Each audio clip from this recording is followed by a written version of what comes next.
রাজধানীর বনানী কবরস্থানে চিরনিদ্রায় শায়িত হলেন বাংলা চলচ্চিত্রের স্বর্ণালী সময়ের জনপ্রিয় চিত্রনায়িকা অঞ্জনা রহমান।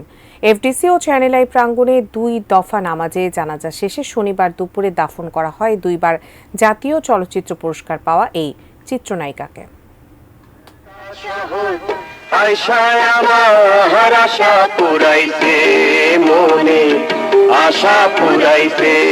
যে এফডিসিতে অসংখ্য ছবির শুটিং করেছেন, একসময় যেখানে ছিল তার হাস্যোজ্জ্বল উপস্থিতি, সেখানে এলেন নিথর দেহে।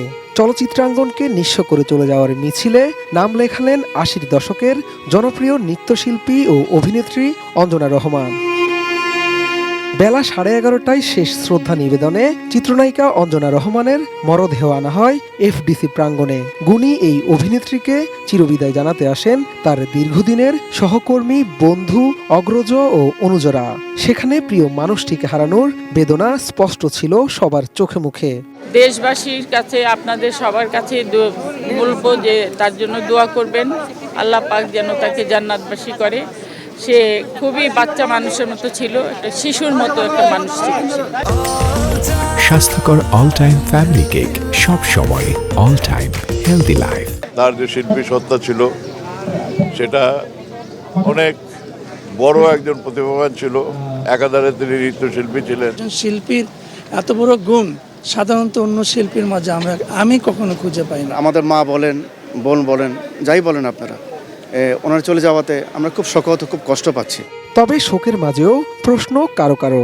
আমার কাছে মনে হয়েছে উনি এতদিন ধরে অসুস্থ ছিলেন, তাহলে ওনাকে আরো আগে কেন নেওয়া হলো না, এটা আমার মনে হয়েছে। রাগ করতে বাধ্য হলাম যে রাতের বেলা কেন ওনার মতন মানুষের লাশের পাশে কেউ থাকবে না, হসপিটাল কেন শূন্য থাকবে। এখানে আরেকটা প্রশ্ন উঠেছে যে ওনার শরীরে কিছু দাগ পাওয়া গেছে। ওই ব্যাপার নিয়ে আজকে না কথা বলে অনেকেরই আছে, এই ব্যাপার নিয়ে না কথা বলে আছে, শুধুমাত্র তার রূহ মাগফিরাত কামনা করি। এফডিসিতে প্রথম জানাজা অনুষ্ঠিত হয়। চ্যানেল আই দ্বিতীয় জানাজা শেষে বনানী কবরস্থানে চিরনিদ্রায় শায়িত হন অঞ্জনা। তোমার সঙ্গে কে কথা বলছিল? ছোটবেলা থেকে নৃত্যের সঙ্গে বড় হওয়া অঞ্জনা শুরুতে পরিচিত পান নৃত্যশিল্পী হিসাবে। তার অভিনয় জীবন শুরু 1976 সালে বাবুল চৌধুরী পরিচালিত সেতু সিনেমার মধ্য দিয়ে। তবে তার মুক্তিপ্রাপ্ত প্রথম চলচ্চিত্র দুশু বনহুর। 4 দশকের কেরিয়ারে 3 শতাধিক সিনেমায় অভিনয় করেছেন অঞ্জনা। গাংচিল ও পরিণীতা সিনেমায় অভিনয়ের জন্য 2 বার পান জাতীয় চলচ্চিত্র পুরস্কার। শাহাদাত রিফাত, এটিএন নিউজ, ঢাকা।